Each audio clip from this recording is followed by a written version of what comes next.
नमन करता हूँ। हमारी चर्चा का शीर्षक है मध्यस्थ दर्शन वाङ्मय का इतिहास, और इसको लेकर हम श्री साधन भट्टाचार्य जी के संबोधन को सुनेंगे और उनके साथ संवाद भी करेंगे। हमको लगता है कि साधन भैया इस विषय पर स्पष्टता देने के लिए सबसे उपयुक्त व्यक्ति हैं। आप बाबा जी के सानिध्य में 20 से अधिक वर्षों तक रहे। बाबा जी से पुस्तकों का डिक्टेशन लेने, उसको ड्राफ्ट बनाने, उसके प्रकाशन में आपकी महत्वपूर्ण भागीदारी रही है। तो आज की चर्चा में हम भैया से सुनेंगे कि दर्शन वाङ्मय की रचना कब कैसे प्रारंभ हुआ, कैसे ये आगे बढ़ा और किस क्रम में बढ़ा, किस क्रम में पुस्तकों का प्रकाशन हुआ, नए संस्करण लाने की क्या आवश्यकता रही, कब क्या परिवर्तन किया गया और क्यों। तो सबसे पहले हम साधन भैया के स्वतंत्र वक्तव्य को सुनेंगे।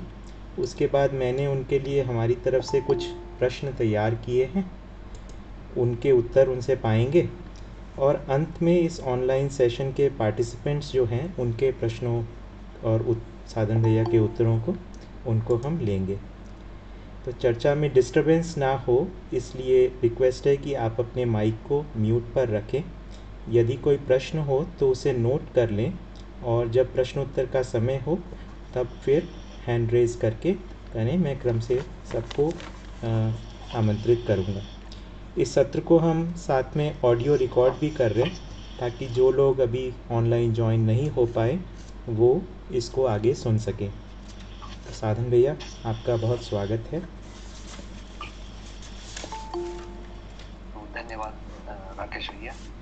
यहाँ उपस्थित सभी भाइयों बहनों को नमन करता हूँ। दर्शन के प्रणेता पूज्य बाबा जी को नमन करता हूँ, माता जी को नमन करता हूँ, इनके प्रति कृतज्ञता ज्ञापित करता हूँ। आपने बोला कि मैं इस जो वाङ्मय का जो इतिहास है उसके बारे में एक योग्य व्यक्ति हूँ।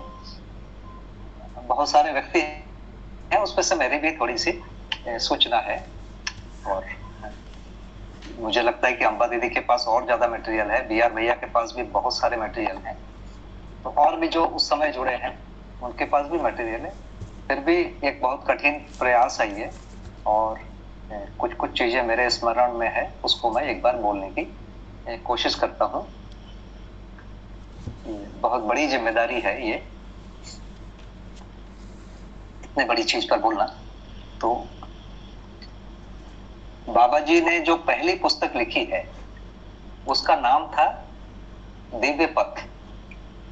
ये 1968 में प्रकाशित हो चुकी थी और वो जो दिव्य पथ है वो अभी कर्म दर्शन के दो भाग हैं, कर्म और उपासना। वो बाद में उसको कर्म दर्शन बना दिया बाबा जी। दूसरी जो पुस्तक छपी थी 1972 में, ये गुलाबी रंग का कवर था, मानव व्यवहार दर्शन उसका नाम था। ये 1972 में छपी थी। तीसरी जो पुस्तक छपी थी वो भी मानव व्यवहार दर्शन ही है और वो 1978 में छपी। तो ये हमारा एक पूरा इसका इतिहास मिलेगा। तो जो 1972 वाली पुस्तक है वो मथुरा से छपी थी 1972 में। ये तो इतिहास ही है। अब जब मैं वहां पहुंचा तो बाबा जी से पूछा तो बाबा जी को समाधि कब हुई और संयम कब हुआ। तो बाबा जी को संयम कार्तिक पूर्णिमा में हुआ है। ये 1968 शायद वो 4 नवंबर के आसपास, 4 नवंबर का डेट होना चाहिए। और बाबा जी ने फिर उस पुस्तक को लिखा। तो जो पहली जो पुस्तक है दिव्य पथ, जो अभी कर्म दर्शन के 2 चैप्टर हैं, उसमें मुख्य रूप से बाबा जी ने कर्म और उपासना के बारे में लिखा है। ऐसा लगता है उसको पढ़ के कि परंपरा के है सारा चीज लिखा है। उसमें बहुत संक्षेप में 1-2 जगह लिखा हुआ है कि जैसे ज्ञानेंद्रियों के द्वारा शब्द स्पर्श रूप रस गंध इंद्रियों के द्वारा जो शक्ति का अपव्यय न होना और सद्वय होना ये क्रिया शक्ति का जागरण है, इच्छा क्रिया शक्ति का जागरण है, ये लिखा हुआ है। और उसकी जो परंपरागत जो परिभाषा है, कवि कोविद कलाविद ये बनना, जैसे कोई कवि बन गया या कोई बढ़िया तबला वादक बन गया, कोई बांसुरी वादक बन गया, इसको पहले ऐसा माना गया क्रिया शक्ति जागरण। मुख्य रूप से फोकस बहुत संक्षेप पे, कहीं कहीं पर ऐसा लगता है कि मध्यस्थ दर्शन का कुछ उसमें सूत्र है, जैसे मैंने बताया कि तन मन धन के द्वारा, पंचेंद्रियों के द्वारा जो ये नहीं होना, वैसे ही इच्छा शक्ति के बारे में भी बहुत संक्षेप में 1-2 लाइन में दिया। ऐसा नहीं लगता है उसको पढ़ के कि बाबा जी कोई बहुत नई बात कह रहे, बिल्कुल भी नहीं लगता, मेरे को तो नहीं लगता।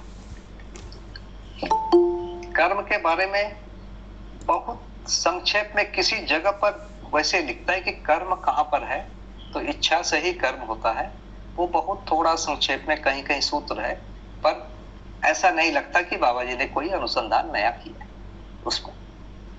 केवल उन्होंने जिस विधि से साधना किया, उस साधना को उन्होंने एक प्रकार से बोला कि इस विधि से हम पहुंच गए, बस वो उसका एक इतना ही ऑथेंटिक ये मिल सकता है।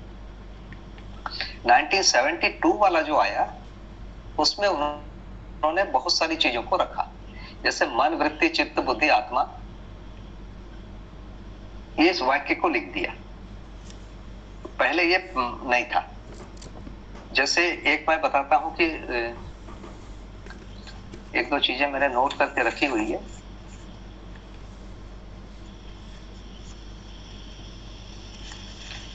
उसमें जो लिखने का तरीका था, उस समय की जो भाषा थी, जो उस समय चलती थी, वो चलती थी।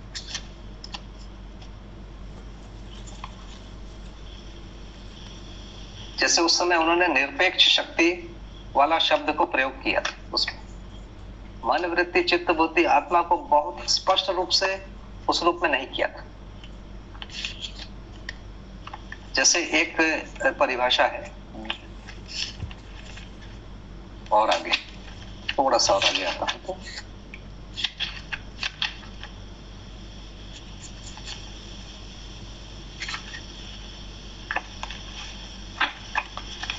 जैसे बुद्धि का स्वामी स्वस्वरूप, स्वस्वरूप का स्वामी ज्ञान। इस पुस्तक में 72 के दर्शन में उन्होंने व्यापक वस्तु को ज्ञान के रूप में लिखा है ना। वैसे परंपरा में भी लिखा गया है, जो वेदांत का जो सूत्र है सत्यम ज्ञानम अनंतम ब्रह्म, तो ज्ञान पहले से भी लिखा गया है, तो बाबा जी यहाँ ज्ञान लिख रहे हैं। तो बुद्धि का स्वामी स्वस्वरूप, स्वस्वरूप का स्वामी ज्ञान। अब इस भाषा से ऐसा लगता है कि क्या ईश्वर करता है, स्वामी कैसे हो सकता है। फिर चित्त का ये सब लिखा हुआ है। एक और देखिए, इसमें लिखा है कि आदि परमाणु अहंकार को शक्ति का संग प्राप्त है, इसीलिए वह पूर्ण ज्ञाता पद में। ये पेज 74 है। आदि परमाणु अहंकार को शक्ति का संग प्राप्त है, इसीलिए वह पूर्ण ज्ञाता पद में। मतलब यहाँ ये स्पष्ट नहीं हो रहा है कि वो ज्ञाता है या ज्ञाता हो सकता है, ज्ञाता पद का मतलब। बुद्धि को अहंकार के ज्ञान आश्रय सहित, चित्त को बुद्धि के, वृत्ति को चित्त के, मन को वृत्ति के आश्रय सहित क्रमानुगत यथार्थ दर्शन हुआ है, अन्यथा विपरीत। मतलब यहाँ बाबा जी बहुत सारी चीजों को नया आप बोल रहे हैं 72 में, लेकिन वो बहुत स्पष्ट नहीं हो रहे। इस रूप से कुछ कुछ चीजें उन्होंने लिखा है। तो यहाँ यदि मैं देखूंगा 72 में बाबा जी ने किस चीज को कह दिया, कोई परमाणु जैसी चीज के बारे में बोल रहे हैं, वो जीवन के लिए है, लेकिन जीवन एक गठनपूर्ण परमाणु है और इस प्रकार की चीजें अभी यहाँ पर व्यक्त नहीं हो रही है। थोड़ी सी बात आ गई है कि परमाणु जैसी कोई चीज बोल रहे हैं और निरपेक्ष शक्ति जैसी बात कर रहे हैं, ये निरंतर ये है, ये सब आ गया 78। और इसमें बहुत सारा उपदेशात्मक स्टाइल दिखता है, बहुत साफ साफ भी नहीं है लेकिन कुछ है। 1978 वाला जब वर्जन आता है मानव व्यवहार दर्शन का, उसमें बहुत साफ साफ लिखा है कि जीवन एक गठनपूर्ण परमाणु है, जड़ ही चैतन्य बनता है, ये सारी चीजें उसमें आई। तो पहली बार बाबा जी 78 में सारी चीजों को वो व्यक्त किए। अब हुआ क्या इस बीच, क्यों किए? जो उस समय 72 वाले दर्शन को जो पढ़ते थे, उन लोगों का जो कहना था कि हमको तो समझ में नहीं आता है, तो इसको पढ़ के जो समझ में आता था और बाबा जी से जब बात करते थे, उन दोनों में काफी दूरियां होती, उस भाषा का लोग दूसरा अर्थ लेते थे। तो फिर बाबा जी ने एक एक करके फिर भाषा को और ज्यादा स्पष्ट करने के लिए लोग वो अर्थ ले पाए जो बाबा जी के मन में है, उसके लिए लगातार संशोधन करते रहे। तो 78 वाला मानव व्यवहार दर्शन में लगभग पूरी चीजें आ गई। फिर भी अखंड समाज, सार्वभौम व्यवस्था, ये सारे शब्द आ गए, उसका स्वरूप नहीं होता है। उसका स्वरूप बहुत स्पष्ट मुझे तो नहीं हुआ था। और यहाँ पर एक भाषा आती थी ब्रह्मानुभूति 72 में, 78 में, और अस्तित्व में अनुभूति भी 2 शब्द आता था। ब्रह्मानुभूति और अस्तित्व में अनुभूति। अब परंपरागत जो ब्रह्मानुभूति थी उसमें इकाइयां का लोप हो जाता था, जिसको समाधि कहते थे। कोई इकाई का अस्तित्व नहीं पता चलता था, उसको ब्रह्मानुभूति कहते। बाबा जी यहाँ जब कह रहे हैं ब्रह्मानुभूति, इसका मतलब है ब्रह्मानुभूति के साथ इकाइयों का भी अनुभव बना रहता है। उसको और स्पष्ट करने के लिए उस अस्तित्व में अनुभव लिखे।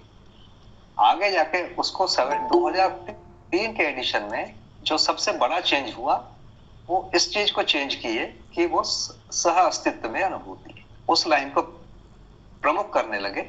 लेकिन सह अस्तित्व में अनुभूति भी रहा, अस्तित्व में अनुभूति रहा, ब्रह्मानुभूति भी रहा। तो इस पूरे प्रकरण में जो सबसे ज्यादा जो संशोधन कर पाए वो मानव व्यवहार दर्शन नहीं कर पाए। कर्म दर्शन में बहुत ही थोड़ा सा हुआ है। मेरे ख्याल से जो नया वाला तीसरा भाग जुड़ा वही है, बाकी उसमें कोई वैसा संशोधन नहीं हुआ। अनुभव दर्शन में पहले यह आ गया था, वह आया था। उसको जब बाबा जी से पूछा गया तो बोला कि हमने यह बोला, किसी ने वह लिखा। तो अगले एडिशन में उन्होंने यह को शामिल किया, वह को हटा के। तो उसमें भी बहुत न्यूनतम संशोधन हुआ। मनोविज्ञान में बहुत थोड़ा सा, पहले एडिशन से दूसरे एडिशन में बहुत थोड़ा सा, एक आध 5-7 शब्द ही ऐसे जोड़े हैं, उसमें बहुत पता नहीं चलता है। लेकिन मनोविज्ञान जब लिखी गई है वो 1984 के आसपास लिखी गई है, उसमें अध्ययन बोध को लिखा गया है। जबकि उस समय चर्चा में हम अध्ययन बोध बाबा जी के मुंह से कभी नहीं सुनते। उस समय बाबा जी के मुंह से हम चिंतन सुनते थे। पहली बार कोई बात आई उनके मुंह से कि साक्षात्कार, तो अनुभव मूलक को उन्होंने चिंतन बोला और अनुभवगामी को साक्षात्कार बोला। पर ये हमको जो हम मानव व्यवहार दर्शन पढ़ते थे उसमें नहीं मिलता था।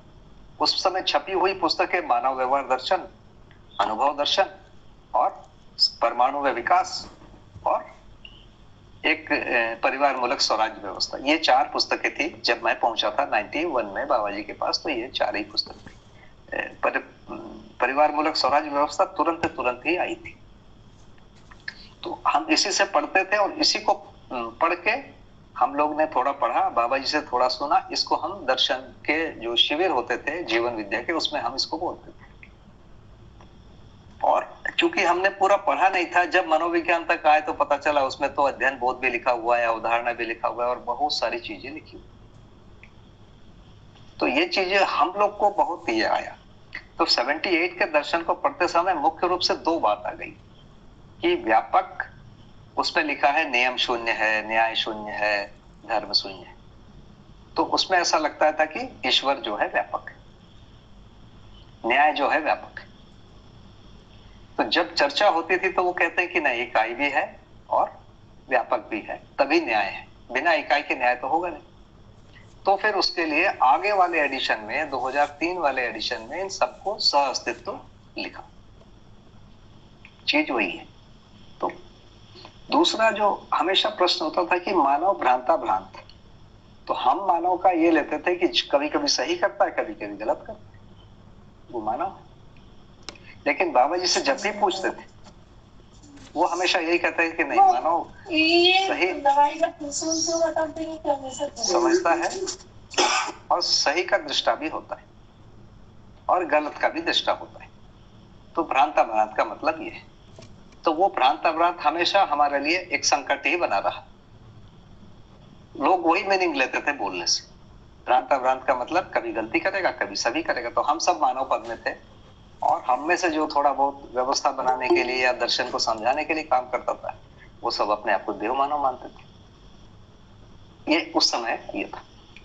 लगभग 2004, 2005 या 2006 के आसपास बाबा जी जब ये कहने लगे कि अनुभव के बाद मानव पद है, तो उसके बाद सारी चीजों में इस ढंग से फिर बदलाव शुरू हुआ। एक और नया चीज है, आप 78 के दर्शन में देखेंगे कि आशा, विचार, इच्छा, संकल्प, अनुभव, मन, वृत्ति, चित्त, बुद्धि, आत्मा, इस प्रकार की भाषा बाबा जी बोलते।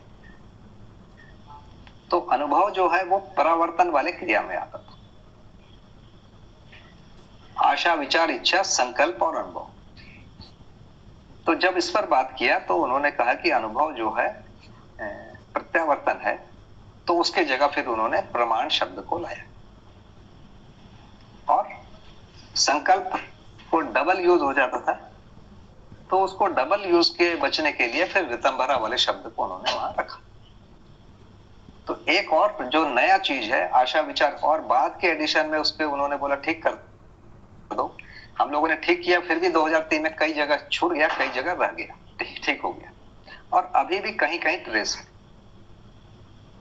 एक और बड़ा चीज है जो कहीं कहीं उसका ट्रेस है। जैसे हम पढ़ते थे कि परावर्तन और प्रत्यावर्तन, उस समय प्रत्यावर्तन कम यूज होता था। मन, वृत्ति है, वो स्थिति है, और गति में दोनों गति बोलते थे। मतलब परावर्तन को भी गति बोलते थे, प्रत्यावर्तन को भी गति बोलते थे। तो इसीलिए आपको मानव व्यवहार दर्शन में मिलेगा अपराध के अभाव में आशा का प्रत्यावर्तन, जबकि बाद में अभी हम जो बोलते हैं वो मन का प्रत्यावर्तन होता है। आशा का प्रत्यावर्तन अभी हम प्रचलित नहीं है। तो बाबा जी ने शुरू में जो भाषा को, स्ट्रक्चर को बनाया था, मन, वृत्ति, चित्त, बुद्धि, आत्मा, स्थिति है, और गति में दोनों प्रकार के परावर्तन थे। एक मतलब मन जो है वो शरीर की ओर जाएगा, वो भी परावर्तन है। मन जो है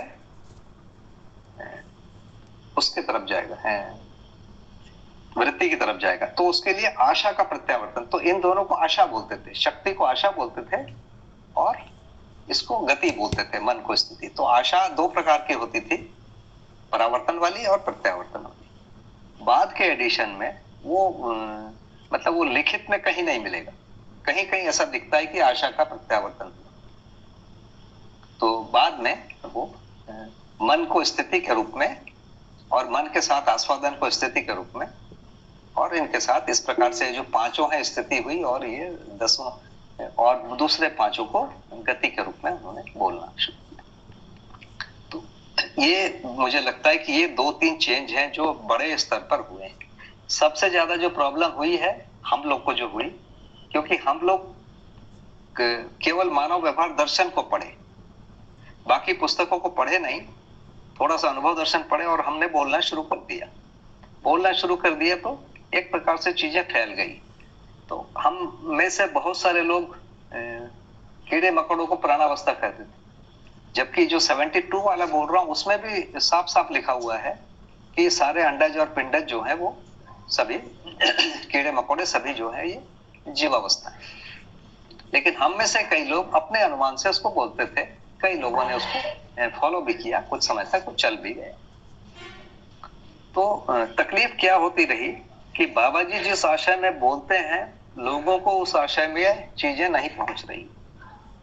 तो जब भी बाबा जी के साथ डिस्कशन करते थे तो वो कहते कि नहीं, इसका मीनिंग ये नहीं, इसका मीनिंग ये नहीं, तो क्या है, इस पुस्तक को पढ़ के तो हमको ये मीनिंग आ रहा है, तो बोले उसको सुधार लो।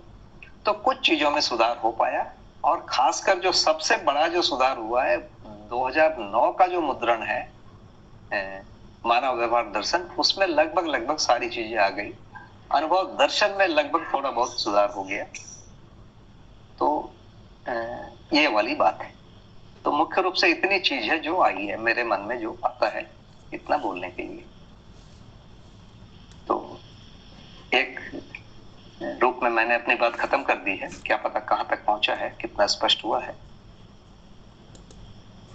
जी भैया। और तो भैया आप इसमें और कुछ जोड़ना चाहेंगे, फिर हम या फिर आगे हम प्रश्न उत्तर को शुरू करें? अभी तो याद नहीं आ रहा है कुछ भी, ठीक है। है ना। फिर अब प्रश्न उत्तर आएगा तो चीजें याद आती जाएगी और धीरे धीरे ठीक हो जाएगा। ठीक। तो भैया अभी जैसे बाबा जी का बहुत सारा लिटरेचर अवेलेबल है, उनकी बुक्स हैं, उनके लेख हैं, संबोधन हैं, संवाद हैं, और तो इन सब में से किसको वाङ्मय माने और किसको सपोर्टिंग लिटरेचर माने? देखिए, वाङ्मय का जो सीधा मतलब होता है वो होता है मुंह से जो बोला गया, है ना। वाक धनमय बराबर वाङ्मय,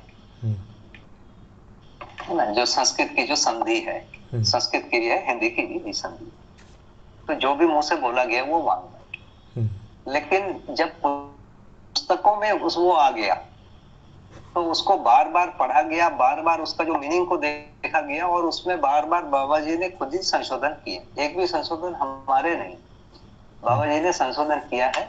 और फिर उसको हम लोगों ने, क्योंकि टाइप करने वाली बॉडी अलग होती थी, बाबा जी की भाषा को लिखने वाली हम अलग, उस ढंग से फेयर कर, क्योंकि बाबा जी के अक्षर को हर कोई पढ़ भी नहीं पाता था, तो लिखने वालों की टीम होती थी, मुद्रण करने वाली की टीम अलग होती थी, और इस ढंग से हुआ। तो मुझे लगता है कि सारे चीजों में मानव व्यवहार दर्शन ही है जो 2009 का एडिशन है, उसमें बहुत सारी चीजें आ गई। सबसे कम पढ़ा गया है कर्म दर्शन और अभ्यास दर्शन। चूंकि पढ़ा नहीं गया तो लोगों ने प्रश्न भी नहीं पूछा, प्रश्न भी नहीं पूछा तो उसमें उस ढंग से संशोधन नहीं। ये सारी पुस्तक पढ़ना शुरू हुआ 2009 से, जब अध्ययन शुरू हुआ 2009 से पढ़ा हुआ, तो भी अभ्यास दर्शन को आखिरी में ही पढ़ते रहे, और कर्म दर्शन भी इसी प्रकार हुआ। और उसके बाद फिर बाबा जी को शारीरिक कष्ट हो गया, इसलिए उसमें बहुत काम नहीं हो पाया। जी भैया। सो बेसिकली आप ये कह रहे हैं कि मेनली जो बुक्स हैं उनको कोर लिटरेचर माने, और उनमें से सबसे जो इसेंशियल लिटरेचर है उसको मानव व्यवहार दर्शन माने, और मानव व्यवहार दर्शन में जो 2009 एडिशन है उसमें अधिकांश रूप से संशोधन आ गए हैं। जी भैया, मेरा तो यही मानना है। और मेरे साथ मुझे लगता है कि BR भैया हैं जो इस पर बहुत ऑथेंटिक रूप से बोल सकते हैं, जिन्होंने लिटरेचर पर सबसे अधिक काम किया है। जी जी। तो इसमें भैया इसमें दर्शन वाङ्मय के स्ट्रक्चर के बारे में थोड़ा बताइए, और बाबा जी के जो शैली है लिखने की, भाषा का जो स्ट्रक्चर है उसको लेकर भी बताइए। अब देखिए, मैं एक और पढ़ के सुनाता हूँ। पेज 16 है, सूत्र नंबर 4 है, 72 का एडिशन। उसमें लिखा है, शब्द स्पर्श रूप रस गंधेंद्रियों द्वारा प्राप्त जानकारी और चेष्टा को संधान,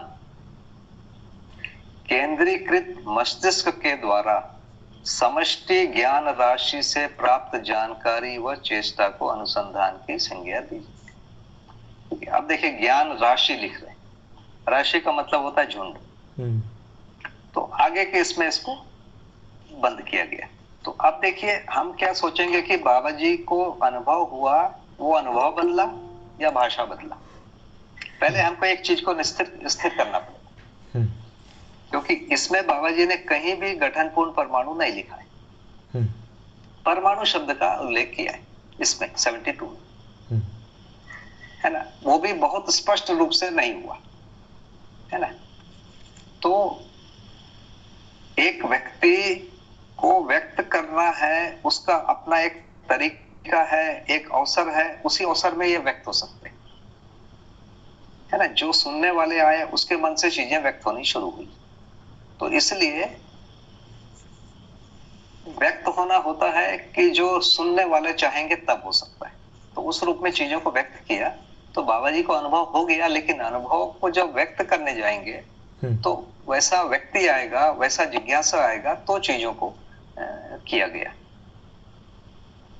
तो भैया ये था। और आपका एक बार प्रश्न एक बार फिर से बता दीजिए। प्रश्न बेसिकली इसी से ही संबंधित है कि उनकी भाषा की शैली कैसी है, किस तरीके से उन्होंने लिखा है, भाषा का स्ट्रक्चर को बारे में थोड़ा बताइए। देखिए, अभी 72 के दर्शन से ही मैं लगता हूं कि व्यापक को कहीं भी लिखा गया है तो कर्ता के व्याकरण में कर्ता वाला उसको पद नहीं दिया गया है, उसको अधिकरण वाला पद दिया गया है। जो व्याकरण में जो अधिकरण होता है, जैसे पानी में मछली है, इसको अधिकरण कहेंगे, है ना। तो ये स्ट्रक्चर ये शुरू से ही है कि ईश्वर कर्ता नहीं है, ये हमेशा इसमें दिखता है। कोई परमाणु जैसी चीज को वो कहना चाह रहे हैं तो जीवन में गठनपूर्ण परमाणु है, इसको कहने में इनको काफी मतलब समय लगा। ये दो चीज होता है। तीसरा, इनके सामने जो तकलीफ थी, देखिए व्यापक है, व्यापक के बिना तो कुछ होता ही नहीं है, व्यापक के बिना कोई क्रियाशील नहीं है, और व्यापक में कोई गलती वाला तत्व नहीं है और कर्ता भी नहीं है। उस समय का भाषा शैली उस समय था नहीं, तो एक भाषा शैली बनाना पड़ा।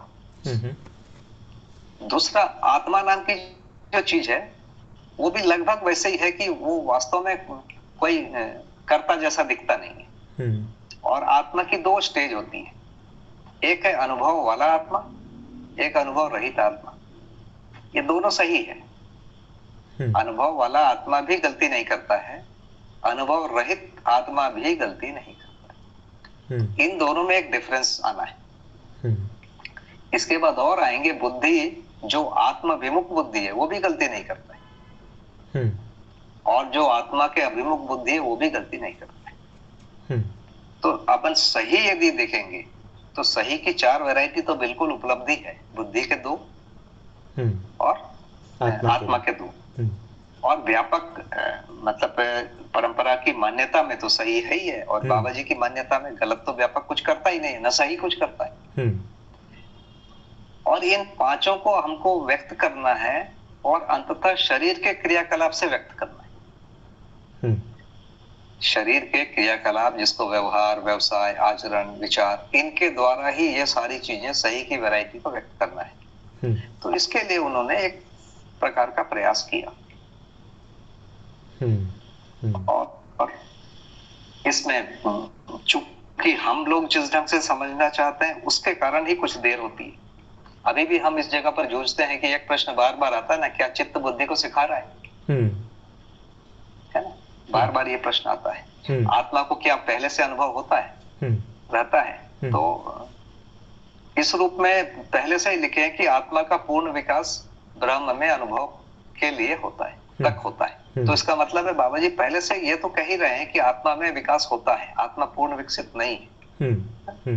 विकास होता है माने अनुभव नहीं रहता है। लेकिन इस भाषा में कहीं नहीं लिखे कि आत्मा में अनुभव नहीं रहता है, पुरानी पुस्तकों में। तो लोग दूसरा अर्थ भी ले लेते हैं। तो फिर उसको अभी जो 2009 के मुद्रण में लिखा गया कि आत्मा में अनुभव नहीं रहता है, भ्रमित में, ये लिखा गया। वैसे मानव, देव मानव, दिव्य मानव के पद में भी वैसे लिखा गया है। मानव को अनुभव रहता है, देव मानव को भी रहता है, दिव्य मानव को भी रहता है। जबकि पहले ये बात पता नहीं चल रहा, पता है ना, भ्रांता भ्रांत से ऐसा लगता है कि मानव तो गलती भी करता है, ऐसा हम लेते हैं। लेकिन कहीं ऐसा लिखा नहीं कि मानव गलती करता है, है ना। देखिए 2009 के नहीं, जो जीवन विद्या परिचय है उसमें जो लिखा गया था कि जब तक मानव को समाधि नहीं हो जाती तब तक विचार, उटपटांग विचार आते ही रहते, है ना, ये लिखा गया है। उसमें मेरे ख्याल से जो पहला वाला ये था, उसमें था कि जब तक ध्यान नहीं होता है, उसको बाद में संशोधन बाबा जी ने कराया। जब लोगों ने प्रश्न पूछा कि बोले नहीं ये समाधि होगी, उसको फिर समाधि किया गया। कहीं है ये, मुझे लगता है कि सोम भैया को भी अच्छे से पता है, बीआर भैया को भी ये बहुत अच्छे से पता है, ये मुद्दा उठा था और उस पर चर्चा हुई थी। तो नियम शून्य है, न्याय शून्य, धर्म शून्य, इस पर एक चर्चा हुई थी। उसके जगह उसको सहअस्तित्व किए और मानव जो है पद जो है वो अनुभव के बाद है ये आया। क्योंकि परंपरा का जो ये है नोशन है कि अनुभव होते ही कार्यक्रम समाप्त। बाबा जी का कहना है कि अनुभव होते ही कार्यक्रम शुरू। क्या मानवीय परंपरा बनाना, मानवीय शिक्षा बनेगा, मानवीय संविधान बनेगा, सभ्यता बनेगी, संस्कृति बनेगा, सब चीज बनेगा। और मानव पद आएगा उसके बाद तो करेगा वो। बिना मानव पद आए कैसे ये सब करेगा? तो मानव पद आना माने अनुभव, उसके बाद अनुभव को प्रमाणित करने के क्रम में सभ्यता, संस्कृति, विधि, व्यवस्था, शिक्षा ये बनेगा। और जो उसको कर लेगा वो फिर प्रमाणित हुआ, ये माना जाए। तो बाबा जी ये हाँ जी, मोटा मोटा आया जी भैया। तो बाबा जी ने जब ये कहा कि अनुभव के बाद ही मानव पद है और उससे पहले भिन्न मान्यता थी, तो तकलीफ तो हुई होगी। काफी। ओके। देखिए तकलीफ क्या तकलीफ है, मैंने 4 लोग को बोल दिया और 4 लोग को बोल दिया मतलब मैं ये बोला कि मैं समझा हूं तब बोल रहा हूं, है ना। स्टैंड तो यही था हमारा। समझने का मतलब बोध था कि अनुभव था कि निष्कर्ष का ये उस समय तक हमारे पास आया नहीं था। लोग भी मानते थे कि कोई बोल रहा है कि समझा है। तो कल मैं अपनी बात को सीधा सीधा कैसे बदलूं? तो इसमें तकलीफ हुई। तो भाई मेरा तो सिंपल स्टैंड रहा कि बाबा जी ने बोला जीवन में 122 आचरण है, इसलिए मैं बोलता हूँ। मैंने 122 नहीं गिने। बाबा जी 100 बोलते तो मैं 100 बोलता, है ना। वो 10 क्रिया बोलते हैं तो मैं 10 बोलता हूँ। यदि वो 8 बोलते तो मैं 8 बोलता हूँ। तो अभी हम उस जगह नहीं पहुंचे। तो वो जो स्टैंड है इसको लेने में हम लोगों से देरी हुई। हम लोगों से माने प्रबोधक लोगों से, कि हमको पहले ही अपना, हम बोलते भी थे, ऐसा भी नहीं कि हम नहीं बोलते थे कि हमको पता नहीं है, हमको अनुभव है, हम कभी नहीं बोले, है ना। लेकिन ना बोल के भी कई बार ये मैसेज हो जाता है कि इसको अनुभव है। यदि किसी ने हमसे पूछा कि तुमको अनुभव है, तो मैंने कुछ नहीं बोला या टाल दिया, तो उसमें भी लोगों को लगता है अनुभव है और ये बोल नहीं रहा, ठीक है। तो इस प्रकार से भी बहुत सा भ्रम फैला। तो तकलीफ हुई है और वो स्टैंड एक दिन हमको लेना पड़ा, या कि हमको अपनी स्थिति स्पष्ट करनी पड़ेगी। और ये अभी आया है हमारे विद्या परिवार में ये बात, और मुझे लगता है कि ये बहुत अच्छी स्थिति हो गई। तो फिर यदि हमारी इस हमको अनुभव नहीं है, तो फिर हम हर चीज की व्याख्या करने के अधिकारी नहीं।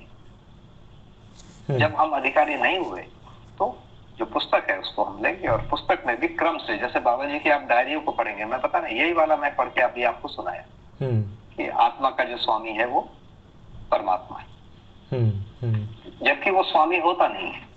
अभी लोग तर्क करेंगे तो बोलेंगे स्वामी होता है क्या, तो स्वामी तो कोई होता ही नहीं। तो इस ढंग से शासक और शासन अस्तित्व में नहीं है। तो उस आधार पर बहुत सारे शब्दों को फिर से उस रूप में सजाया गया। उस समय जो लिखा गया था, परंपरा में जो प्रचलित था, उस भाग से लिया गया। तो ये लिखते लिखते भी देखिए बाबा जी 68 से लिखे और आखिरी वाला 2009 में लिखे। आप सोचे ना कितना साल हो गया, लगभग 40 साल हो गया, है ना। तो 40 साल में समाज पूरा बदल जाता है। 40 साल पहले का समाज आस्थावादी था, आदर्शवादी था, और 2009 का पूरा समाज भौतिकवादी हो गया। जी जी जी भैया। तो एक चीज़ है, बाबा जी अक्सर ये कहा करते थे कि केवल पुस्तक पर्याप्त नहीं है समझने के लिए, पुस्तक के साथ में आदमी होना चाहिए, पारंगत व्यक्ति होना चाहिए उसको समझाने के लिए, ताकि उसके संदर्भ को एक्सप्लेन कर सके, और जो पढ़ने वाला है वो कहीं चीज़ों को ओवर एनालाइज तो नहीं कर ले रहा है, जो कितना कहा जा रहा है उससे कहीं ज़्यादा उसका मीनिंग निकालने की कोशिश कर रहा है, जबकि वो बात सिंपल कही गई है। तो आप इसको कैसे देखते हैं? भैया 2003 का एडिशन है, मुझे जहां तक याद आ रहा है। उसमें जो फाइनल प्रूफ को बाबा जी को चेक कराने के लिए BR भैया और सोम भैया आए अमरकंटक, और हम लोग के पास बहुत सारी चीजें थी कि ये लोग ऐसा मीनिंग ले रहे हैं, इससे हमको ये लग रहा है। तो ऐसा कुछ हम प्रश्न बना के रखे थे। तो बाबा जी ने हमसे सबसे पहले पूछा कि ये बताओ, इस पुस्तक के साथ आदमी रहेगा कि आदमी नहीं रहेगा। फिर उन्होंने बोला कि यदि आदमी नहीं रहेगा तो हर एक लाइन को 10-20 लाइन से बांधना पड़ेगा, और ये धीरे धीरे मोटा होता जाएगा और बहुत मोटा हो जाएगा। तो आदमी तो रहना पड़ेगा। कुल मिला के बात ही है। जैसे बाबा जी को हमने पूछा कि पुस्तक से ये आशय हो रहा है, तो बोले ठीक है, उसमें सुधार कर लो, मैं तो बैठा हूं, मैं तो लिखाऊं। तो उस समय उनके पास ये अधिकार था। क्या अब ये अधिकार किसी के पास है? अब किसी के पास अधिकार वो तो नहीं है, न कभी होगा। यदि कोई दिव्य मानव भी हो गया तो उसको ये अधिकार नहीं है कि बाबा जी की पुस्तक में कोई संशोधन करे। होता ही नहीं है, परंपरा में नहीं। वो स्वयं से अपना लिख सकता है और वो अपनी स्थिति को व्यक्त करेगा और उसमें बोलेगा कि उसमें उसका मीनिंग ये मैंने समझा है और मेरे को अनुभव हुआ है, मैं प्रमाण। तो ये स्टेप अभी आना बचा है। तो आप ये कह रहे हैं कि दर्शन वाङ्मय के तो पुस्तक के साथ आदमी रहेगा। आदमी माने जागृत आदमवाद भी रहेगा। जब तक जागृत आदमी नहीं है तो कौन रहेगा? तो बाबा जी के बहुत सारे जो वाङ्मय हैं वो भी होंगे, और जो लोगों ने बाबा जी के साथ डायरेक्ट बातचीत किया है, सुनने समझने की कोशिश किया है, उनका भी वैल्यू रहेगा। लेकिन कोई नया आदमी पढ़ के यदि कुछ दूसरा भी तर्क दे रहा है तो भी उसका वैल्यू रहेगा। तो ये एक डिस्कशन रहेगा और ये बढ़िया अभी लंबा चलेगा। ये अंततः तब खत्म होगा जब कोई जागृत होगा। खत्म तो वैसे तब भी नहीं होगा, क्योंकि कुछ लोग उसको मानेंगे जागृत, कुछ लोग नहीं मानेंगे। ठीक बात। तो अंततः परंपरा बनना होगा, कई लोग जागृत होंगे तो ये चीजें हो जाएगी। फिर बहुत सारी चीजें अभी हट जाएगी। अभी बहुत सारा गलत को व्याख्या करने के लिए भी कुछ लिखा गया है, गलत की समीक्षा करने के लिए भी लिखा गया है, और वो सब धीरे धीरे हटता जाएगा, क्योंकि गलत आज जो है 50 साल के बाद वो नहीं रहेगा। समाज में सुधार हो जा रहा है ना। तो कुछ सूत्र फिर बचे रहेंगे। बहुत सारा वाद शास्त्र ये सब, उसका स्वरूप बहुत छोटा हो जाएगा। तो बेसिकली आप ये कह रहे हैं कि दर्शन का जो लिटरेचर, जो पब्लिश्ड लिटरेचर है, बाबा जी के रहते समय तो उसके आगे के संस्करण आते रहे, पर अब उसके आगे के संस्करण नहीं आएंगे, क्या आप ऐसा कह रहे हैं? 100%। कैसे दूसरा आदमी कैसे संस्करण कर सकता है? यदि अधिकार संपन्न है तो भी नहीं कर सकता ना। What about संभव ही नहीं है। grammatical mistakes और printing mistakes? हाँ, वो तो ग्रामेटिकल तो कर सकते हैं। बिल्कुल। एक चीज़ पूछना था कि हर पुस्तक के आगे विकल्प को रखने के पीछे क्या थॉट प्रोसेस रहा? ये क्योंकि बाद में इंट्रोड्यूस हुआ है और हम लोग बेसिकली बाबा जी से 2005-06 से जुड़े हैं, तो हम इसी भाषा को सुनते रहे हैं, बट विकल्प को रखने का पीछे उनका क्या थॉट प्रोसेस रहा? भैया पुस्तक लिखना शुरू हुआ है, ये विकल्प है तभी लिखना शुरू हुआ। देखिए, जब स्वर्गीय जो M.K. श्रीवास्तव जी थे, नंद कुमार श्रीवास्तव जी, उनको ऐसा लगा कि आप जो चीज बोल रहे हो वो कोई नई व्यवस्था है, इसको लिखना चाहिए। और उनके कई बार बोलने के बाद फिर बाबा जी ने उसको लिखने का मन बनाया। तो ये विकल्प है, बाबा जी को स्पष्ट तो था ही, लेकिन और लोगों को उसकी इच्छा हुई, उसके आधार पर लिखना शुरू किया। मुझे लगता है कि जो एक 84-85 का कोई डॉक्यूमेंट है, मानवीय राष्ट्रीयता का प्रारूप, उसको बाबा जी ने छपा के बहुत सारे लोगों को दिया, बहुत सभी सांसदों को, विधायकों को, है ना, जस्टिस को, यूनिवर्सिटी को, सब जगह भेजा। वैसे शिक्षा का प्रारूप भी भेजा। तो उसमें तो स्पष्ट रूप से वो तो लिखा ही था कि ये विकल्प। अच्छा, विकल्प शब्द बहुत चलता है। इस पार्टी की जगह वो पार्टी आ जाए, ये विकल्प, ये भी चला है ना। पहली आजादी, दूसरी आजादी, तीसरी आजादी, ये सब भी चला, इसको भी विकल्प कहते। तो विकल्प शब्द बहुत प्रचलित था, लेकिन बाबा जी जिसको विकल्प कह रहे हैं, आदर्शवाद का विकल्प और भौतिकवाद का विकल्प। ये कई मायने में भौतिकवाद के आगे की बात कर रहा है दर्शन, कई मायने में आदर्शवाद के आगे की बात कर रहा है, लेकिन कई जगह पर भौतिकवाद को पूरी तरह नकार रहा है, कई जगह आदर्शवाद को पूरी तरह नकार रहा है। जैसे ब्रह्म से आकाश पैदा हुआ, आकाश से वायु पैदा हुआ, ये जो एक लाइन है, इसको 100% नकार रहा है मध्य दर्शन, है ना। और वैसे ही ये जो बोल रहे हैं कि पदार्थ,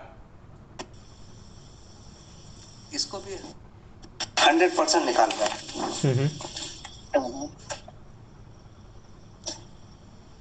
भैया थोड़ा आपकी आवाज़ साफ नहीं आ रही है, तो लास्ट 1 मिनट का फिर से बोल दीजिए। हेलो। हाँ भैया। भैया एक बार मैं फिर से पहले कट होऊंगा फिर जाऊंगा, क्योंकि मेरा वो कुछ गड़बड़, एक फोन आ गया तो उससे सब कट। जी जी। 1 मिनट का समय दे दो। हाँ।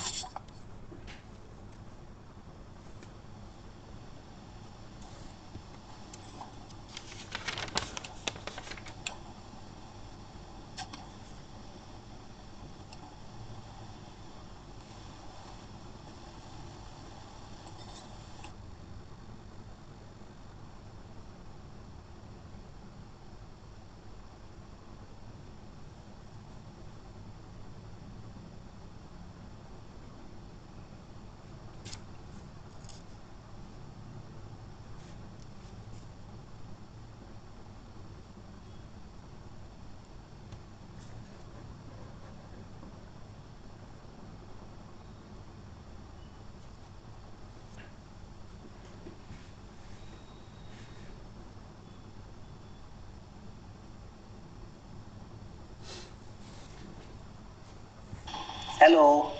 जी भैया। आ रही ना आवाज? हाँ, आपकी आवाज़ आ रही है। जी। तो भैया फिर से एक बार प्रश्न को बोल दीजिए, थोड़ा सा डिस्टर्बेंस हो गया। हाँ, तो भैया आपका 1 मिनट का वो थोड़ा सा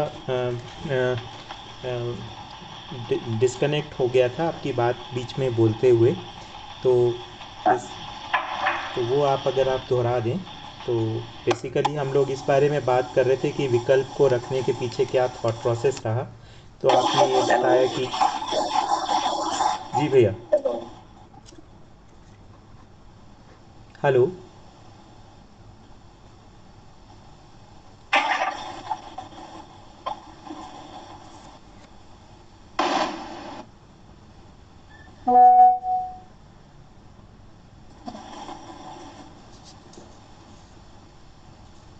साधन भैया, आपको आवाज़ सुनाई दे रही?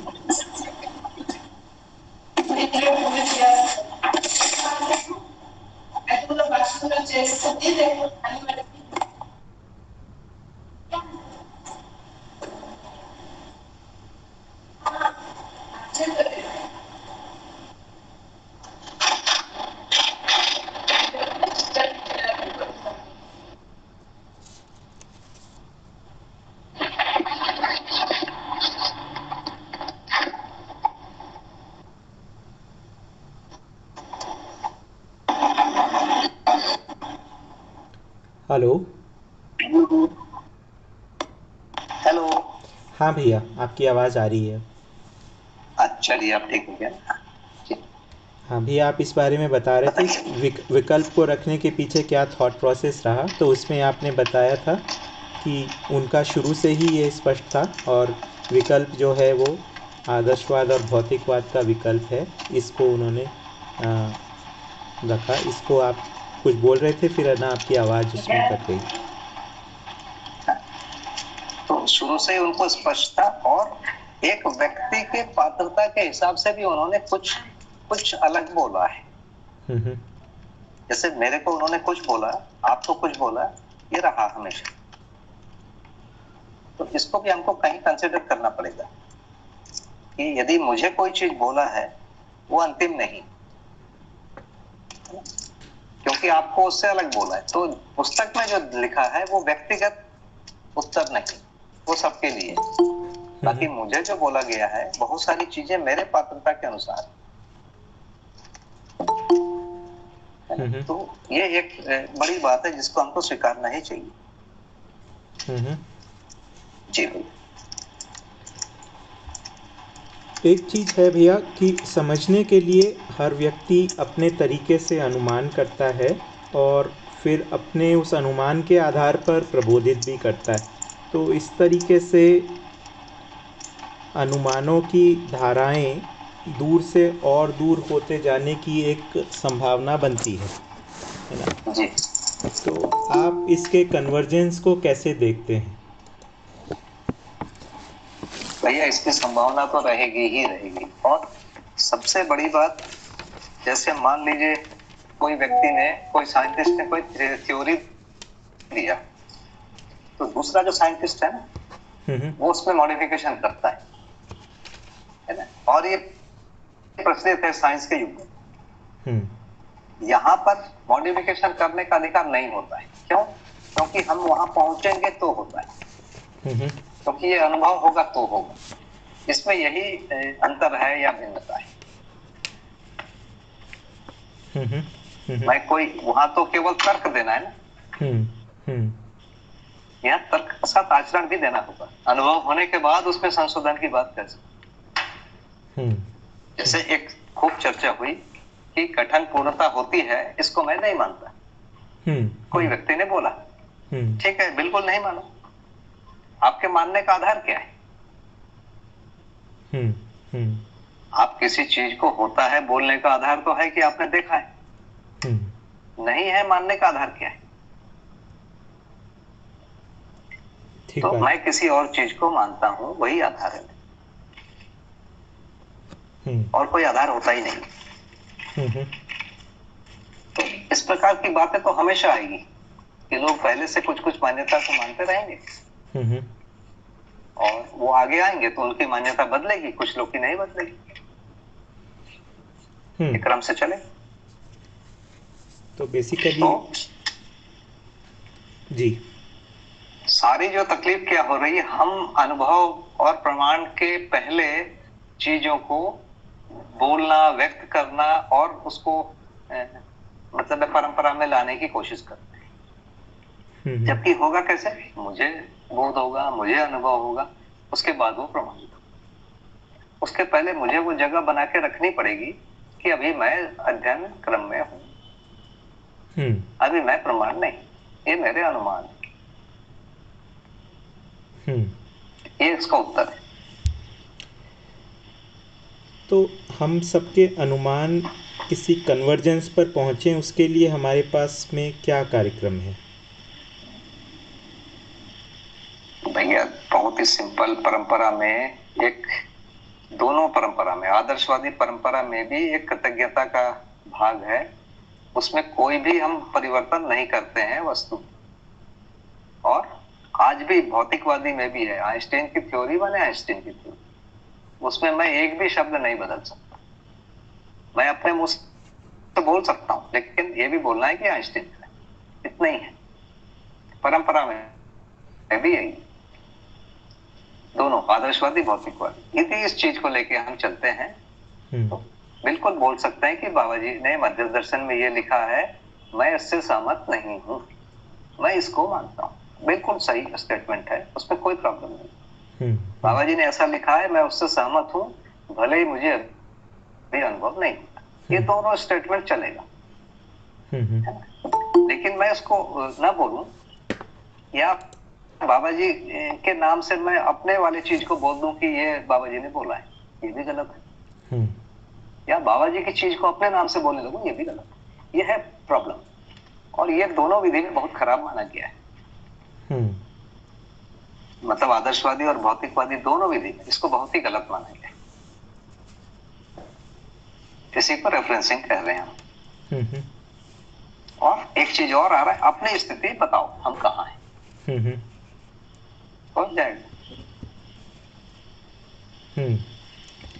गुड। दर्शन वांग्मय का भैया कोई एसोटेरिक पार्ट भी है क्या, जो कि अनडिस्क्लोज्ड है, या फिर जो कुछ भी बाबा जी ने को कहना है वो सब प्रकाशित है? मतलब ऐसा होता है ना कि कोई भी जो आदर्शवादी मार्ग होते हैं उनमें से कुछ भाग रहस्य रहता है, वो कुछ ही सुपात्र को ही दिया जाता है, और बाकी जो है जनरल पब्लिक के लिए एक एक्सोटेरिक पार्ट रहता है जो सबके लिए है, बट कुछ रहस्य वाला पार्ट रहता है वो केवल कुछ लोगों के लिए होता है। क्या मध्यस्थ दर्शन में भी कुछ ऐसा है, या फिर सब कुछ जो है खुला है मामला? मुझे तो लगता है कि जो प्रकाशित वांग्मय है वो सबके लिए है। मेरे को यदि पर्सनली कुछ बोला है तो वो मेरे लिए है। मेरी कोई भी स्थिति को पहचान के मूल्यांकन करके उस समय वहां से मैं आगे बढ़ सकूं, उसके लिए मार्गदर्शन है। तो वो जनरल तो स्टेटमेंट नहीं हो सकता। दूसरा, कोई चीज उन्होंने छुपा लिया है या व्यक्त नहीं हुआ, मुझे ऐसा लगता है ऐसा बिल्कुल भी नहीं।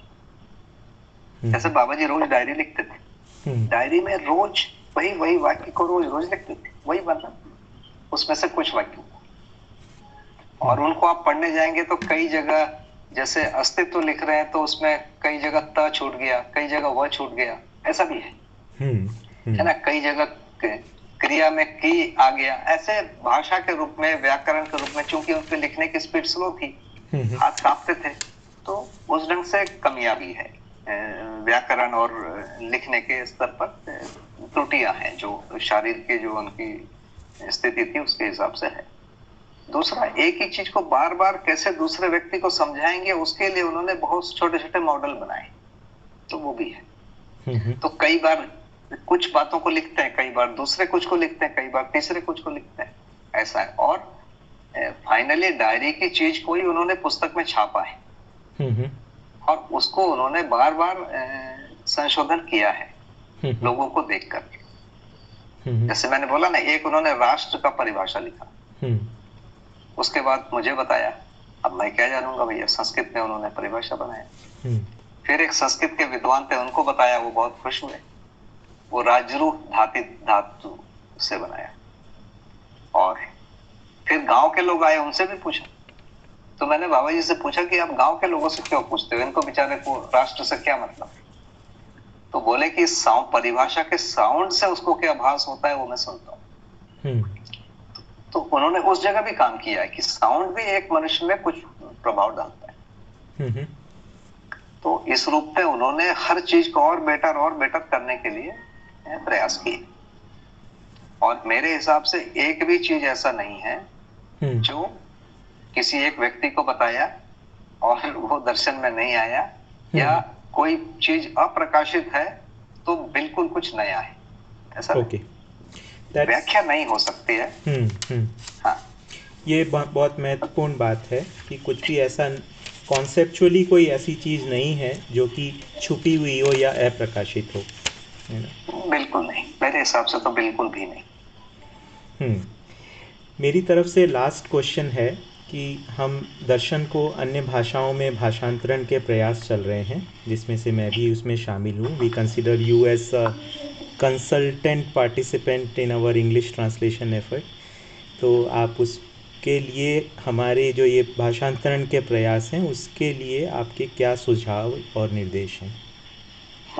भैया, निर्देश का तो मेरी हैसियत नहीं है। सुझाव तो ये है कि जो आप लोग कर रहे हैं भैया, बहुत अच्छा कर रहे हैं, उसमें समय लग रहा है और उतना समय लेना ही चाहिए, और बढ़िया है। और ये हमेशा बना के रखना चाहिए कि आप जो कर रहे हैं उससे अच्छा वाला आएगा आगे। बस इतना ही है रिक्वेस्ट।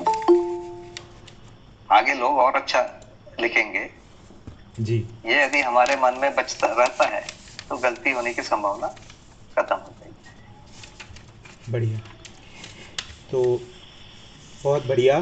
तो मैं अब पार्टिसिपेंट्स से रिक्वेस्ट करता हूँ, अब आपके कोई प्रश्न हो तो अपना उनको आप रख सकते हैं। शुभा दीदी, आप रखना चाहेंगे? आपने कुछ हैंड रेज किया था। हाँ भैया जी, एक ये प्रश्न डाला है भैया, परिभाषा संहिता को हम लोग रेफरेंस मानते हैं कई जगह, तो इसका मतलब ये कब से इसका आया था, क्योंकि भैया ने बहुत सारी बुक्स का बताया, हम्म, इसलिए ये कब से कंसेप्चुअली और लिखित रूप में स्टार्ट हुआ?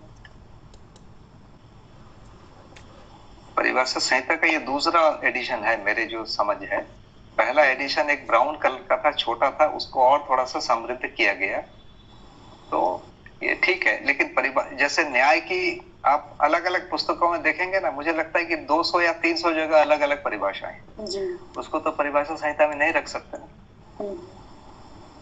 तो परिभाषा संहिता में कुछ सिलेक्टेड को रख दिया गया है, और कई चीजें ऐसी है जो है लेकिन परिभाषा संहिता में नहीं रखा गया। तो परिभाषा संहिता तो एक स्टार्टिंग व्यक्ति के लिए मददगार है, लेकिन जो थोड़े गहरे अध्येता हैं उनको तो सारी पुस्तकों को बार बार पढ़ना पड़ेगा। सर, न्याय है, धर्म है, नियम है, उसको इतने जगह लिखा गया है, अलग अलग संदर्भों में उसके अर्थ होते हैं। जी दीदी, मेरा तो यही निवेदन है कि परिभाषा संहिता बढ़िया है, इसके पहले वाला भी बढ़िया था, उसको और कुछ मोटा बनाया गया, कुछ और उसमें शब्द जोड़े गए, लेकिन और जब तक हमको और आगे बढ़ने के लिए ज्यादातर हमको सारे पुस्तकों को ही पढ़ना पड़ेगा। और यदि किसी पुस्तकों में ऐसा कुछ चीज ऐसा लगता है कि यहाँ कुछ लिखा गया है, वहां कुछ लिखा गया है, तो उसमें मुझे लगता है कि जो 2009 का जो मुद्रण है मानव व्यवहार दर्शन, वो लास्ट है, बाबा जी ने उसमें आखिरी में जो सुधार किया है उसको ज्यादा रेफर करना चाहिए। कई कई चीजें एक बार आया है, जैसे श्रवण मनन निधिध्यासन, मुझे लगता है कि पूरे वाङ्मय में एक ही बार आया है अभ्यास दर्शन, और उसमें इनकी अलग अलग परिभाषा भी नहीं दी गई है ना। तो अब हम उसका क्या अर्थ लेंगे, हमारे ऊपर होता है। तो अभ्यास दर्शन में बहुत सारी चीजें दी हुई है जिसकी परिभाषा वहां नहीं दी हुई, कई चीजों की दी हुई, तो उसको एक जगह लिखा हुआ है, उसको मांगने के लिए हमको तकलीफ होगी, उसका एग्जैक्ट यदि 3 जगह 4 जगह 10 जगह है तो वो ज्यादा स्पष्ट होता है। तो वो ज्यादा चीजों को लेना चाहिए यदि कहीं और ज्यादा लिखा हुआ है। जैसे कोश को एक लिखा जा सकता है, कोश का गठन, परंपरा से बाबा जी ने आनंदमय और विज्ञानमय को चेंज किया है, और कोश से कोई स्पेशल अर्थ निकलता है क्या? मुझे तो अभी तक कोई स्पेशल अर्थ नहीं समझ में आया। कोई ऐसा कंसेप्ट जो बाकी इस विधि से नहीं निकल रहा है वो कोश विधि से निकल रहा है क्या?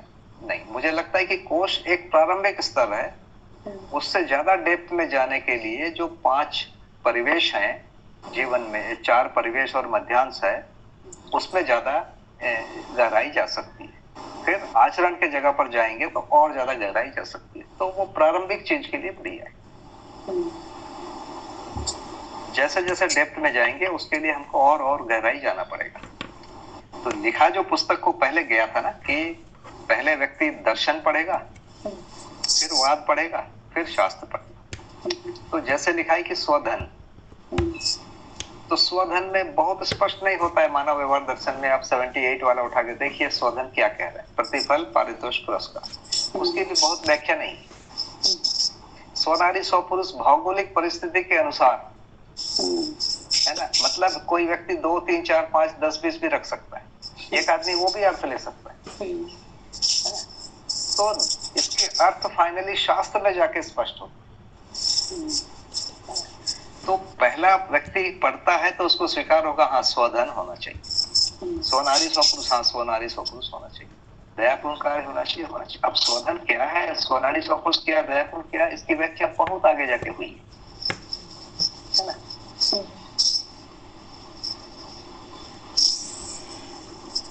हेलो, हाँ जी भैया जी। हेलो जी भैया, ये मोनाली जी ने हेलो अपना हैंड रेस किया था। हेलो, हाँ हाँ, नमस्ते भैया। नमस्ते नमस्ते। हाँ भैया। हाँ साधन भैया जी, आवाज आ रही है? हाँ भैया, आपकी आवाज़ आ रही है साधन भैया।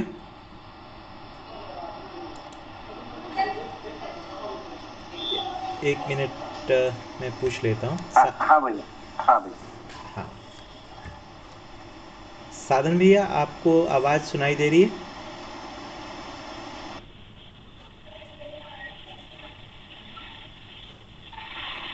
हेलो। हेलो। जी साधन भैया, ये मोनाली दिलीप जी, आप रखेंगे अपनी बात। हाँ भैया, आवाज आ रही भैया मेरी? हाँ बिल्कुल। हाँ। एक मिनट, साधन भैया, साधन साधन भैया, भैया अभी ज्वाइन करेंगे, वो शायद उनका कनेक्शन चला हाँ गया। भैया, फिर से ज्वाइन ज्वाइन कर लिया मैंने। हाँ कुछ गड़बड़ हो गया था जी जी। जी। हाँ हाँ हाँ, साधन भैया आवाज आ रही है ना अभी? जी बढ़िया आ रही है भैया। हाँ हाँ, मुझे ये पूछना था भैया कि अभी तक की जो दर्शन हुए उसमें परिभाषा जो है वो शब्द और अर्थ की तरफ ही रहे, उसका मीनिंग जो है, वास्तविकता जो है, क्या वो छूटा या परिभाषा ही पूरी नहीं हुई? जैसे हम शब्द, अर्थ और वास्तविकता, तो अभी जो मध्यस्थ दर्शन में जो परिभाषा दी है तो उसमें मीनिंग किसको कह रहे हैं और वास्तविकता किसको कह रहे हैं, ये थोड़ा सा ये करना था। और अभी तक के जो वाङ्मय हुए, जैसे हम वास्तविकता को रूप गुण स्वभाव धर्म इसको पकड़ के अभी मध्यस्थ दर्शन के हिसाब से देखें, तो क्या फिर मीनिंग को कैसे देखेंगे, ये भी एक सवाल था। ऐसे पूरा 2-3 प्रश्न इसमें था। और पूरे अभी तक के जितने भी दर्शन हुए उसमें परिभाषा किस तरह से थी कि हमारी तरफ यानी व्यक्ति की तरफ नहीं उसका मीनिंग पहुंचा, तो क्या कारण था, ये थोड़ा सा ये करना। परंपरा वाला, परंपरा प्लस अपना मध्यस्थ दर्शन के दोनों भी इसमें नहीं। परंपरा में दर्शन है, उनकी व्याख्या दूसरे लोग कर रहे हैं। अच्छा, दर्शनकार कोई और है, व्याख्या कोई दूसरे लोग की है, टीका जिसको बोल रहे हैं या ये सब। यहाँ पर दर्शन बाबा जी ने खुद लिखा है, उसकी व्याख्या भी उन्होंने किया है। व्याख्या के रूप में वाद, शास्त्र और योजना, इतना सब कर दिया। तो यहाँ पर ज्यादा अवसर है ना स्पष्टता के। और फिर भी बहुत सारा चीज, एक हमको बहुत बड़ा तकलीफ होता था, जैसे आकार, आयतन, घन, रूप के बारे में लिखा हुआ है। घन जो शब्द है जो हमारे यहाँ प्रचलित है, जैसे घन मीटर, लेकिन घन जब जो लोग फिजिक्स पढ़ लिए वो घन को कहते हैं डेंसिटी। उसके लिए घन शब्द नहीं है, घनत्व शब्द है। तो हम सब लोग घन को घनत्व मान के चलते थे, जबकि घन का मतलब भिन्न है मध्यस्थ दर्शन में। तो इसको, इतनी छोटी सी चीज को समझने में हमको बहुत ये लगा। जैसे एक टेबल को देखते हैं, तो टेबल जितना लंबाई चौड़ाई जो स्पेस ऑक्युपाई किया हुआ है, इसको हम आयतन कहते हैं हिंदी। और इसके पूरे लकड़ी को कूट पीस के एक यदि क्यूब के शेप में लाया जाए, वो जो क्यूब होगा उसको घन बोला जाएगा। इतनी छोटी सी चीज को भाषा के कम्युनिकेशन के कारण हम लोगों को तो बहुत तकलीफ है। जबकि सामान्य बोला जाता है कि ये लकड़ी, एक टेबल बनाना है, कितना घन फुट लकड़ी लगेगा, तो बोलता है, बड़ा ही बोल देता है 3 लगेगा, 4 लगेगा, 2 लगेगा, ऐसा बता। तो ये हम लोगों का अपना एक सोच होता है, उसके आधार पर हमको तकलीफ होती है, क्योंकि हम परंपरा की भाषा को भी नहीं जानते। अभी जो बाबा जी की जो पुस्तकों को लोग पढ़ते हैं, तो 2 तकलीफ होती है। एक तो कुछ हिंदी के तत्सम शब्दों का प्रयोग बाबा जी ने खूब किया है, परंपरा के अर्थ में ही किया है। इसको भी हम लोग कई बार मान लेते हैं कि ये दर्शन का ही कोई शब्द है, इसका कोई स्पेसिफिक मीनिंग होना चाहिए। कौन लोग मानते हैं? जो बिल्कुल हिंदी को नहीं जानते।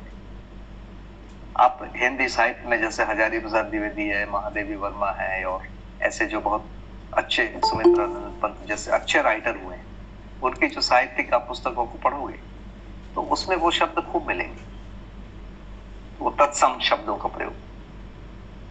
तो वो भी एक चीज है। और दूसरा, एक लेखक की शैली होती है। एक शैली में कई बार कोई चीजों को छोड़ देते हैं, कई बार कुछ चीजों को बोलते हैं, तो वो शैली का भी एक प्रभाव होता है। तो दर्शन में एक स्पेसिफिक अर्थ है किसी चीजों का, दूसरा परंपरा के तत्सम शब्दों का एक प्रयोग है परंपरा के ही अर्थों में। कुछ तत्सम शब्दों का प्रयोग खासकर व्याकरणों का अपने अर्थ में बाबा जी ने किया है, परंपरा के व्याकरण को कई जगह नहीं माना है, वो भी एक चीज आती है। और आखिरी में एक शैली। इन चारों को मिला के ही देखना पड़ेगा क्या बोल रहे हैं। और फिर भी एक बैकग्राउंड है जिसके आधार पर यह दर्शन पैदा हुआ है, उसको भी हमेशा ध्यान रखना पड़ेगा। जी भैया। हाँ, यहाँ पे भैया आप जो शैली बोल रहे हैं ये योग्यता और पात्रता के आधार पे व्यक्ति के साथ जो संवाद करते हैं इसी को शैली बोल रहे हैं ना आप? ना ना, लेखन का स्टाइल। अच्छा, किसी चीज को कविता में लिखते हैं, जैसे एक सेंटेंस, कोई एक चीज को बोलना है, मकान कैसा है, तो मैं एक अलग स्टाइल में बोलूंगा, आप दूसरे स्टाइल में बोलेंगे। मैं कहीं से ओपनिंग करूंगा, आप कहीं से ओपनिंग करोगे, है ना। तो ये हर व्यक्ति के अलग अलग होती है। शैली हमेशा रहेगा, इसको कभी भी नहीं हटा सकते। जी भैया। भैया और एक थोड़ा सवाल पूछना था, ये जो शैली आती है ये शैली अभी तक की हमारी जो जर्नी हुई है उस आधारित पे सिर्फ मैं अमानवीयता की जगह मानवीयता की इसमें दृष्टि से उसको पहुंचाता हूँ, बस इतना ही फर्क हो रहा है ना। पहले मैं अमानवीयता में उस शैली को यूज करता था और अभी उसको मानवीयता इसमें, और शैली मेरी वही रहेगी। नहीं, मैं अपने और आपकी शैली की बात नहीं कर रहा हूँ, बाबा जी लेखक की शैली की बात कर रहा हूँ, है ना। तो लेखक की वास्तविकता को भी थोड़ा उसमें, नहीं, लेखक की एक यात्रा होती है, वो एक प्रकार के वातावरण में रहते हैं, वहां से अलग अलग वातावरण में मिलते हैं, उनके साथ लोगों का एक संपर्क होता है, उस पूरी प्रक्रिया का एक प्रभाव पड़ता है। अब जैसे हम लोग साइंस पढ़े हुए हैं और इंजीनियरिंग जैसी बैकग्राउंड को लिए हैं, तो हम लोग का जो भाषा शैली अलग होता है, तो वो होता है, एक कवि होता है उसका भाषा शैली अलग होता है ना। एक लॉ पढ़ा हुआ व्यक्ति होता है उसकी भाषा शैली अलग होती है, इसको आपको बहुत आराम से दिख जाएगा, है ना। तो वो भी एक प्रभाव रखता है। इसमें भैया ये था कि ये जो वास्तविकता में कोई ऐसी शैली होंगी कि जिससे वो डिजॉल्व होती होंगी ना, ऐसे मैं पूछना था मुझे कि जैसे मैं इंजीनियरिंग करके आया हूँ या मेडिकल, तो ऑब्वियसली की शैली तो बदलने वाली है, लेकिन जब मैं मानवीयता की दृष्टि से उस शैली को इम्प्लीमेंट कर रहा हूँ तो क्या वो शैली में एक जो परिवर्तन आ रहा है वो भाव रूप में, वो तो वैसे काम करेंगे ना, ऐसा मेरा ये था। नहीं, आपने किसी शैली में लिखा है, उससे मुझे वो अर्थ समझ में आना चाहिए जो आपका आशय है। अच्छा अच्छा, ये होता है। ठीक, धन्यवाद भैया। चलिए, तो क्या और कोई प्रश्न है या फिर हम इस सेशन को आज का क्लोज माने? महेंद्र भैया आपका, आइए। भैया एक प्रश्न है तो सामान्य सा, अगर हम अभ्यास दर्शन देखते हैं तो उसमें 2004 का जो एडिशन है, परिशिष्ट में मूल्य त्रय वो लिखा हुआ है, स्थापित मूल्य, शिष्ट मूल्य और वस्तु मूल्य। और जो रिसेंट एडिशन है उसमें वो लिखा है जीवन मूल्य, मानव मूल्य और स्थापित मूल्य त्रय। तो अभी मूल्य त्रय अभ्यास दर्शन में बार बार आता है। ये जो बदलाव हुआ है वो काफी जैसे बड़ा बदलाव ऐसे लगता है। ये बदलाव संभवतः बाबा जी ने किया होगा, but it makes lots of confusion कि किसको लेकर किया जाए। तो जो ऐसे बदलाव है उसकी क्लैरिटी कैसे हो और किसको माना जाए, जो रिसेंट एडिशन है उसी को माना जाए क्या? हाँ भैया, हमेशा रिसेंट एडिशन को ही मानना पड़ेगा। यदि आप ये मानते हो कि और कोई हमारे जैसे व्यक्ति ने कुछ और कर दिया है ना, तब तो फिर मध्य दर्शन को पढ़ना ही नहीं है, फिर तो आपको बाबा जी से संपर्क करना पड़ेगा, है ना। और कोई चारा नहीं है। अंततः हमको वो पूरे चैनल को शुद्ध मानना पड़ता है कि जिन्होंने सुना, जिन्होंने एडिटिंग किया, मतलब उसमें जो संशोधन किए, जिन्होंने प्रिंटिंग किया, जिन्होंने किया, उन सब लोगों ने ईमानदारी से किया। मानवीय भूल हो सकती है किसी से कुछ, इस पर कोई शक नहीं है, लेकिन उनके उस पर कोई शंका नहीं होनी चाहिए। तो जो भी एडिशन, जो भी सुधार है, संशोधन है, वो तो बाबा जी के द्वारा ही किया गया। और जैसे तात्पर्य, तो धीरता, वीरता, उदारता भी तात्पर्य है ना। और मानवीयता, अति मानवीयता और अमानवीयता भी तात्पर्य है। इस ढंग से बहुत सारी चीजें लिखी हुई, पर इसमें मुझे ऐसा नहीं लगता कि कोई ऐसा कंसेप्ट बदल गया है। जैसे आपने बोला ना मूल्य यदि कर रहे हैं तो जीवन मूल्य, स्थापित मूल्य, शिष्ट मूल्य, कई बार स्थापित मूल्य और शिष्ट मूल्य को मिला के व्यवहार मूल्य बोल दिए। तो ऐसी कंडीशन में क्या हो गया, जीवन मूल्य, समाज मूल्य और वस्तु मूल्य, तो ये मूल्य त्रय हो गया। कई बार ये मूल्य 4 हो जाएंगे, स्थापित मूल्य और शिष्ट मूल्य की कई बार बात हो रही है तो मूल्य द्वय हो जाएंगे। तो ये उस जगह पर जो लिखा गया है उतना ही है ना भैया। तो इसमें मुझे नहीं लगता कि कोई कंसेप्ट में कोई परिवर्तन आ गया, नहीं आ पाएगा। जी भैया। जी भैया, थैंक यू। रमाशंकर भैया। जी प्रणाम भैया। नमस्ते भैया, हरिहर प्रणाम। भैया ये जो एक बात आई कि भाषा में जो है धीरे धीरे परिमार्जन होते गए। जब बाबा जी से पूछा गया और बाबा जी ने बताया कि नहीं मेरा अर्थ ये था, और इस तरह से परिमार्जन हुए। और दूसरी बात ये भी हुई कि बहुत सारी किताबें तो हम लोगों ने उस समय पढ़ी ही नहीं थी, इसलिए बहुत सारी किताबों पर उनसे चर्चा भी नहीं हो पाई कि जो अर्थ उन्होंने रखे हैं वो अर्थ हम तक संप्रेषित हुए कि नहीं हुए। तो इसमें आगे आपने बताया कि इसका आगे कैसे इसको स्वीकारेंगे। तो जागृति, जो व्यक्ति अपने आप को डिक्लेयर करते हैं कि जागृति हुई है ना, तो पहले अपनी स्थिति बताएंगे और जागृति हुई, और फिर इस आधार से वे अपनी बात रखेंगे कि हाँ हमने इन संदर्भों में इन बातों से ये अर्थ समझा है और मैं आज जागृत हूँ। अब प्रश्न ये बनता है कि हम लोग जो आज अध्येता के रूप में हैं, तो हम कैसे पहचानेंगे कि वो व्यक्ति जागृत हैं। हमारे पहचानने में कमी ना आए, इसमें हमारे लिए क्या अध्येताओं के विकास की आवश्यकता है, इसको हम भैया यहाँ तो प्रश्न तो यहीं से शुरू होगा कि बाबा जी जागृत हैं, उसको मैंने कैसे पहचाना या आपने कैसे पहचाना, या पहचाना या नहीं पहचाना। देखिए, अल्प विकसित या कम विकसित, अधिक विकसित को तो पहचान ही नहीं सकता। फॉर्मूला तो यहाँ से तो अनुमान ही होता है, और अनुमान में यदि हम मानवीयतापूर्ण आचरण में किसी को देखते हैं तब ये विश्वास होता है कि इनका जो इंटेंशन है वो ठीक है। तो रहस्य मुक्त विधि से यदि कोई भी चलेगा वहां पर हम विश्वास कर पाएंगे। आचरण को प्रमाण माना है।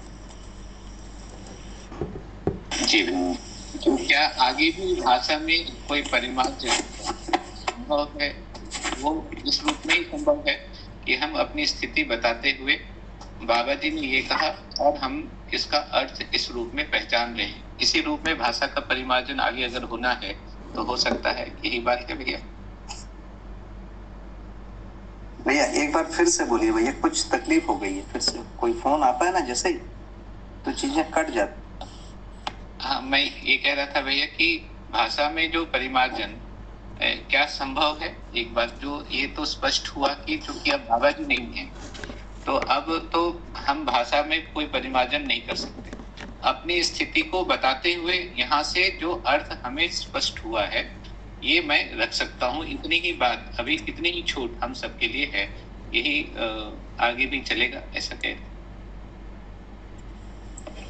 जी भैया, पूरी बात तो इतनी ही है कि मैं अपनी बात को रख सकता हूँ, और इसीलिए हम लोग इस प्रकार की गोष्ठियों की बात करते हैं कि एक जगह पर बैठकर हम सब लोग अपनी अपनी बातों को रखें और इसमें वैचारिक एकरूपता के लिए हम प्रयास करें। यही कार्यक्रम होता है। जी भैया। जी भैया, धन्यवाद भैया। और कोई प्रश्न है किसी कोई भी पार्टिसिपेंट्स के द्वारा?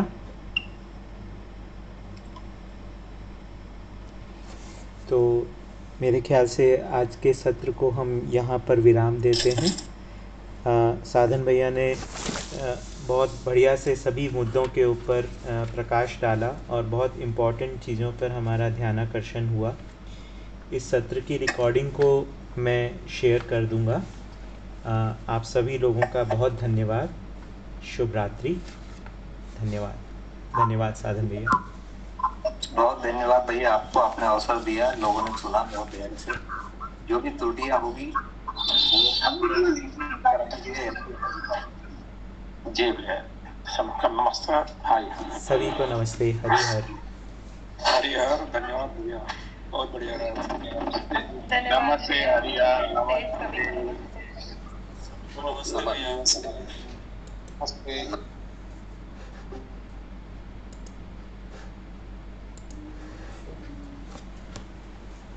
ठीक है।